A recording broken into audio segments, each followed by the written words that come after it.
Olá a todos, aqui é o cientista espacial. Então vamos lá. Número 1. Humanos de Mercúrio entre extremos. Se a linhagem humana tivesse surgido em Mercúrio, o maior inimigo não seria a escuridão, mas o Sol. Esse mundo quase não tem atmosfera, quase não oferece proteção contra a radiação e sofre variações térmicas brutais. Uma região é quente o bastante para destruir materiais, outra cai em um frio quase absoluto. Por isso, a evolução de humanos mercurianos dificilmente aconteceria em campo aberto. Ela ocorreria numa faixa estreita de sobrevivência, onde a noite recua devagar e o dia ainda não terminou de matar tudo ao redor. Esses humanos seriam criaturas da fronteira. A pele precisaria funcionar como um escudo real contra a ultravioleta, raios-x e partículas energéticas, com camadas de pigmento e reparo celular muito mais complexas do que as nossas. Os olhos também mudariam.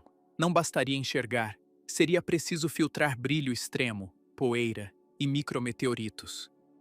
Membranas transparentes internas, reflexos quase instantâneos e uma percepção muito precisa da mudança de luz fariam sentido num lugar onde alguns minutos podem separar a vida da morte. O corpo tenderia a ser compacto e econômico, não por causa da gravidade, mas porque superfícies grandes demais aquecem e esfriam rápido demais. Ossos mais densos, músculos ajustados a corridas curtas e um metabolismo capaz de alternar entre atividade intensa e economia profunda seriam vantagens claras. A vida provavelmente se refugiaria em túneis, fraturas da rocha e cidades subterrâneas. O lado de fora não seria paisagem, seria uma janela curta de risco calculado. O mais estranho, porém, talvez não estivesse no corpo, mas na mente. Em Mercúrio, o horizonte não convida, ele ameaça. A luz não simboliza clareza, e sim perigo iminente. Uma civilização assim aprenderia a pensar em ciclos de radiação, sombra e fuga. Seus mapas seriam mapas de tempo, não de distância. E se um dia os encontrássemos, talvez a parte mais perturbadora fosse perceber que eles ainda descenderiam de nós, mas viveriam como um povo sitiado pela própria estrela. Número 2. Humanos de Vênus sob nuvens tóxicas. Imaginar humanos surgindo em Vênus exige começar por uma verdade brutal. Na superfície atual do planeta, uma forma humana clássica simplesmente não resistiria. A pressão equivale às profundezas do oceano. A temperatura passa do ponto de fusão do chumbo e as nuvens carregam ácido sulfúrico. Por isso, a hipótese menos fantasiosa não aponta para o solo, mas para as camadas altas da atmosfera, onde pressão e temperatura são relativamente menos hostis. Nesse cenário, os humanos de Vênus evoluiriam como habitantes de um ambiente aéreo, denso, quente e quimicamente agressivo. O tórax tenderia a ser mais amplo, a respiração mais eficiente e a pele muito mais resistente, quase como um traje biológico contra a corrosão. Micro-organismos simbióticos teriam um papel enorme, ajudando a neutralizar compostos tóxicos e transformando o corpo em uma pequena ecologia de guerra química permanente. Tudo no organismo trabalharia para sobreviver em suspensão. A relação com o mundo também seria invertida. Para nós, o chão é segurança. Para eles, abaixo das nuvens, existiria um abismo de calor e esmagamento. A civilização talvez crescesse em colônias flutuantes, estruturas aerostáticas naturais ou plataformas vivas adaptadas à densidade do ar venusiano. Não haveria céu claro, nem solo confiável. Em cima, camadas opacas de névoa luminosa. Embaixo, um inferno invisível do qual ninguém volta. Isso moldaria a mente. O medo da queda deixaria de ser metáfora e viraria instinto central. Estabilidade seria uma conquista rara, não um estado normal. A própria ideia de firmeza física soaria improvável.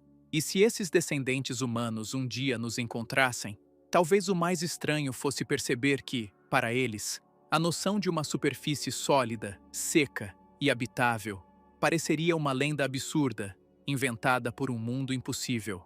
Número 3. Humanos de Marte sob um céu rarefeito. Se a linhagem humana tivesse aparecido em Marte e permanecido ali por milhões de anos, a seleção natural trabalharia contra uma escassez permanente. Falta pressão, falta calor, falta oxigênio, falta proteção contra a radiação e sobra poeira fina em quase tudo. O humano marciano não seria uma versão heróica do explorador terrestre. Seria um organismo moldado para sobreviver no limite, reduzindo perdas e suportando um ambiente que nunca perdoa erros. A respiração mudaria primeiro. Em uma atmosfera tão rarefeita, qualquer traço que aumentasse a captação de oxigênio seria favorecido. Caixa torácica maior, pulmões mais eficientes, sangue com afinidade ampliada pelo oxigênio e vasos mais densos nos tecidos. A gravidade mais baixa tenderia a alongar o corpo e aliviar a massa muscular, criando seres mais altos e mais leves, mas também mais frágeis. Em comparação com a Terra, pareceriam elegantes e quebradiços ao mesmo tempo.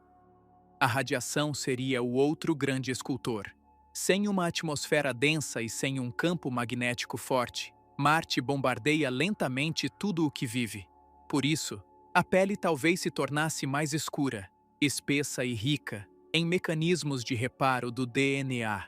Os olhos precisariam lidar com tempestades de poeira, brilho reduzido e longas distâncias vazias. O rosto ficaria mais estreito, as reservas de água seriam preciosas e a infância inteira seria adaptada a uma rotina onde sair ao exterior nunca pareceria natural. Mas a mudança mais profunda estaria na psicologia. Marte é um mundo silencioso, pobre em sinais de vida, com horizontes que prometem pouco além de mais vazio. Uma mente moldada ali talvez fosse mais lenta, mais estatística, menos impulsiva. Confiaria em redundância, vedação e cálculo, não em improviso. E o aspecto mais perturbador desses humanos seria justamente esse. Ainda seriam nossos parentes.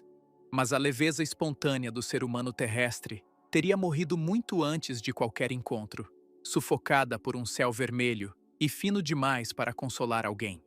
Número 4. Humanos da Lua. Na baixa gravidade.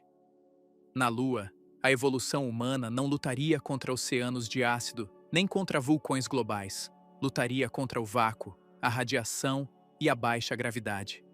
Não há atmosfera relevante. O dia e a noite duram semanas, e do lado de fora não existe vento, cheiro ou qualquer sensação de mundo vivo. Se humanos tivessem surgido ali e permanecido por tempo suficiente, a mudança seria lenta, mas profunda. O corpo deixaria de reconhecer a gravidade terrestre como condição normal. Esses humanos provavelmente viveriam quase sempre abaixo da superfície, em tubos de lava, câmaras escavadas e habitats enterrados. O esqueleto se alteraria aos poucos. Membros mais longos, cintura e quadris, adaptados a outra distribuição de esforço. Ossos mais leves por fora e mais complexos por dentro. Os músculos perderiam volume sem perder precisão. Na Terra, pareceriam frágeis. Na Lua, seriam perfeitamente adequados a deslocamentos suaves, saltos controlados e vida em ambientes fechados. O sistema circulatório e o desenvolvimento infantil também mudariam. Em baixa gravidade, líquidos se distribuem de forma diferente. A orientação espacial deixa de depender do mesmo cima e baixo, e a gestação inteira sofreria novas pressões evolutivas. O ouvido interno, a postura, a coordenação e até a forma de cair precisariam ser reinventados. A visão talvez se tornasse mais prudente, adaptada ao contraste entre interiores sombrios e a explosão brutal da luz solar não filtrada. O mais inquietante, porém, seria o efeito mental. Na Terra, sair de casa significa entrar em um mundo com ar, som e vida. Na Lua, sair de um abrigo significa encarar o nada. Por isso, a mente lunar talvez associasse segurança não ao espaço aberto, mas à espessura das paredes, à vedação, ao interior.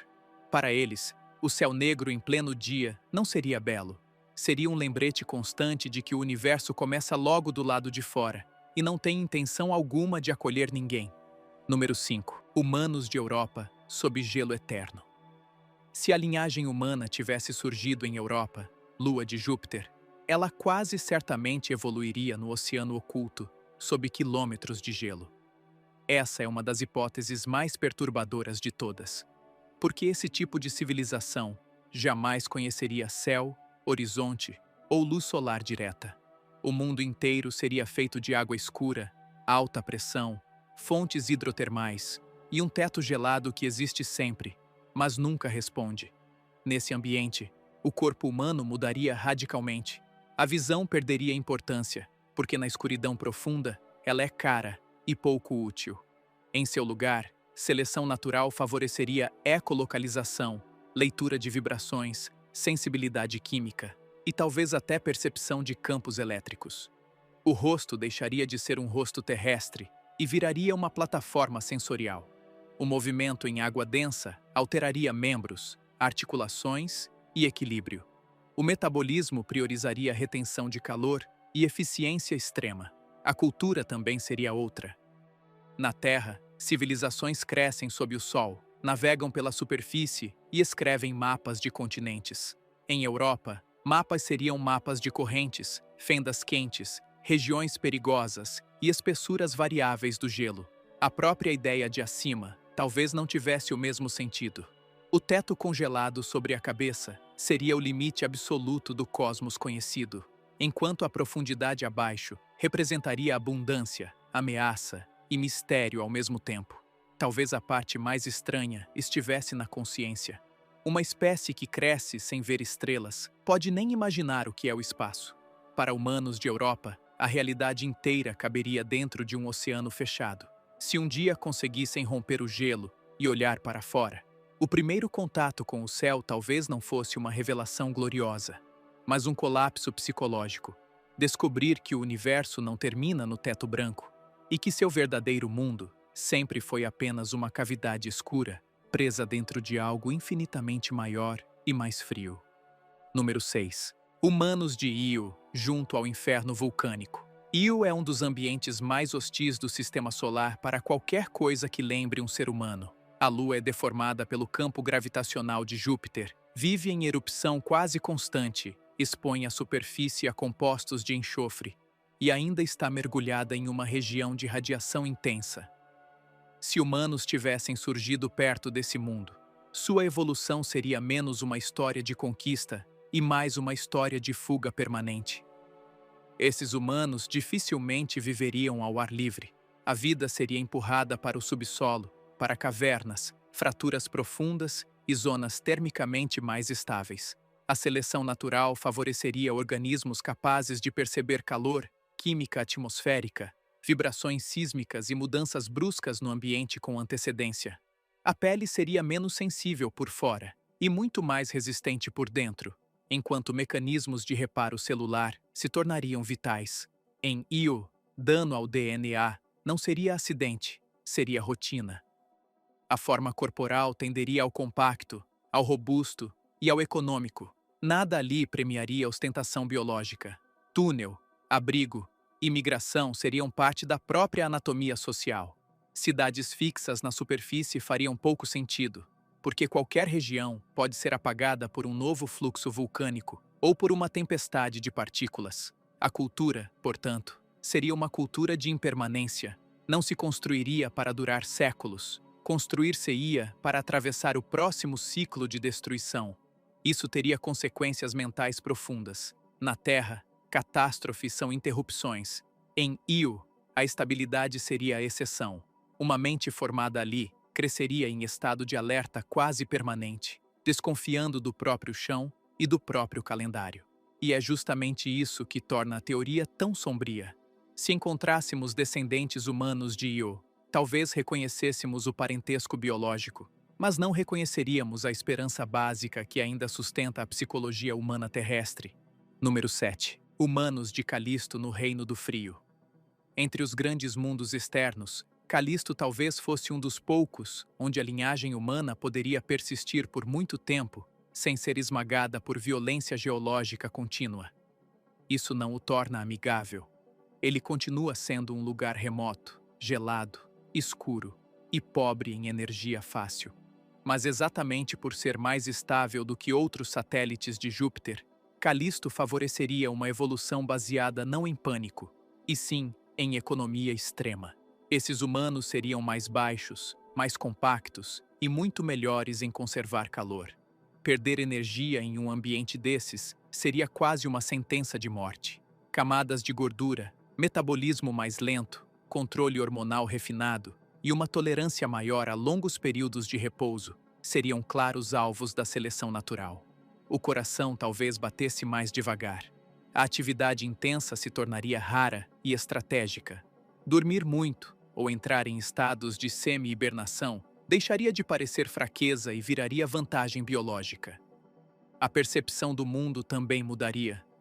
Sob luz solar fraca e em habitats fechados, os olhos se adaptariam ao crepúsculo, enquanto audição, vibração e temperatura relativa ganhariam importância. Os humanos de Calisto viveriam cercados por barreiras térmicas, paredes espessas e sistemas fechados onde cada vazamento representa risco existencial. Sua arquitetura, sua ética e talvez até seu modo de falar girariam em torno do princípio de não desperdiçar nada. Há algo profundamente inquietante nisso. O humano terrestre associa vida à expansão, abundância, movimento contínuo. O humano de Calisto aprenderia o contrário. Sobreviver é reter, medir, esperar. Para nós, esses descendentes pareceriam silenciosos demais, lentos demais, frios demais. Mas isso só revelaria uma verdade desconfortável. Em certos mundos, a inteligência não floresce pela exuberância. Ela amadurece pela disciplina brutal de não se gastar. Número 8. Humanos de Titã em mares de metano. Titã assusta porque lembra a Terra à distância e a nega por completo de perto. Tem atmosfera densa, ventos, dunas, nuvens, chuva e mares. Mas tudo isso existe em um frio extremo, sob céu de nitrogênio e sobre lagos de hidrocarbonetos líquidos. Se a linhagem humana surgisse ali, a aparência de familiaridade duraria pouco. Em escalas evolutivas longas, os descendentes seriam moldados por uma química e por um clima que colocariam nossa biologia no limite. Esses humanos provavelmente seriam robustos no isolamento térmico, mas leves no movimento, porque a gravidade é baixa e a atmosfera muito densa. A locomoção poderia parecer quase flutuante. O sistema respiratório precisaria ser reinventado, já que respirar Titan como respiramos a Terra não faz sentido. Uma possibilidade especulativa é que a linhagem se tornasse dependente de simbiose química, usando comunidades microbianas e processos internos complexos para extrair energia e manter o equilíbrio do corpo em um ambiente quase alienígena. Os sentidos também se reorganizariam. Sob a névoa laranja permanente, a visão perderia parte do protagonismo. Odor, pressão, vibração e contraste térmico ganhariam mais peso.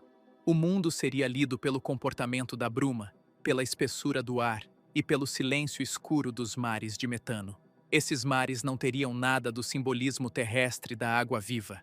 Seriam superfícies negras, lisas, frias demais para inspirar conforto, mas centrais para mitos, deslocamentos e medo. O aspecto mais perturbador é a distância química que se abriria com o tempo. Quanto mais a linhagem humana se adaptasse a Titã, menos compatível seria com a vida terrestre. Temperatura corporal, composição dos tecidos, ritmo metabólico e até noção sensorial de ambiente poderiam ficar irreconhecíveis. Então, quando dizemos humanos de Titã, talvez estejamos falando de algo que herdou nossa origem, mas já atravessou uma fronteira em que a palavra humano sobrevive só como lembrança histórica. Número 9. Humanos nos gigantes gasosos? Não. A teoria mais dura desta lista é a de que alguns mundos não produziriam uma nova forma de humanidade. Eles simplesmente interromperiam a possibilidade. Júpiter, Saturno, Urano e Netuno não oferecem superfície sólida, geografia estável, nem o tipo de ambiente em que uma linhagem terrestre de longo prazo poderia fixar corpo, ferramenta e sociedade. Há apenas camadas atmosféricas, pressões crescentes e condições que pioram drasticamente com a profundidade. Se imaginarmos que uma linhagem humana tentasse existir nas regiões superiores de um gigante gasoso, ela deixaria de ser humana muito cedo. Seria preciso abandonar esqueleto voltado ao apoio em solo, órgãos sensoriais feitos para horizonte fixo e toda a lógica anatômica de um primata terrestre. A seleção favoreceria estruturas flutuantes, talvez coloniais, sensíveis à pressão, química e campos elétricos. Isso não seria humanidade em outro clima. Seria outro caminho biológico desde a raiz. Do ponto de vista científico, a hipótese é valiosa porque mostra que adaptação não significa ausência de limites. A vida pode ser incrivelmente flexível, mas não é mágica. Há mundos em que a pergunta correta não é como evoluiríamos ali, e sim, em que ponto a própria ideia de nós deixaria de ter apoio físico. Os gigantes gasosos são lembretes dessa fronteira entre o improvável e o estruturalmente inviável, e há um medo real nisso. Gostamos de imaginar o cosmos como um catálogo de futuros possíveis para a humanidade. Mas certos planetas não prometem transformação, prometem apagamento. Neles, a evolução não nos tornaria outra civilização. Ela desmontaria tão cedo a base material do humano, que o resultado final já não poderia ser chamado de descendente nosso, sem forçar demais a palavra.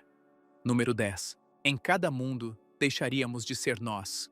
A teoria mais inquietante sobre evolução humana em outros mundos não diz que ficaríamos maiores, mais fortes ou mais inteligentes. Ela diz que, com tempo suficiente, quase toda adaptação séria destrói a semelhança humana comum. Gravidades diferentes remodelam ossos e músculos. Atmosferas diferentes reescrevem sangue e respiração. Radiação seleciona novos sistemas de reparo celular. Frio, pressão, escuridão e química ambiente alteram sentidos, hormônios, reprodução e até a forma como o cérebro avalia perigo e segurança. Isso significa que o humano de Mercúrio, de Marte, de Titã ou de Europa seria nosso parente apenas em um sentido distante. O corpo já obedeceria a outra física local, e a mente carregaria outros medos fundamentais. Em um mundo, o céu aberto seria a ameaça. Em outro, o verdadeiro horror viria da ausência de céu. Em alguns lugares, a maior virtude seria conservar calor. Em outros, escapar da radiação ou da queda. O que chamamos de natureza humana não ficaria intacto. Ele se fragmentaria em muitas versões incompatíveis. Numa evolução interplanetária real, a humanidade não repetiria a mesma civilização em vários endereços do sistema solar. Ela se dividiria em ramos tão distintos que um encontro entre eles pareceria contato com alienígenas. Linguagem, corpo, ética, infância, medo e noção de lar seriam resultados de cada mundo específico. O ancestral comum existiria apenas na história profunda, não na experiência cotidiana. É isso que torna o tema tão sombrio. Costumamos imaginar nossa espécie como uma forma estável de inteligência. O cosmos não respeita a estabilidade.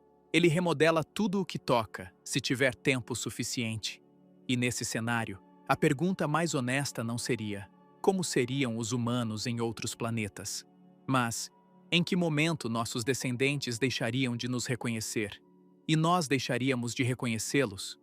Obrigado a todos por assistirem. Se gostaram deste vídeo, por favor, curtam e inscrevam-se, pois temos muito mais conteúdo.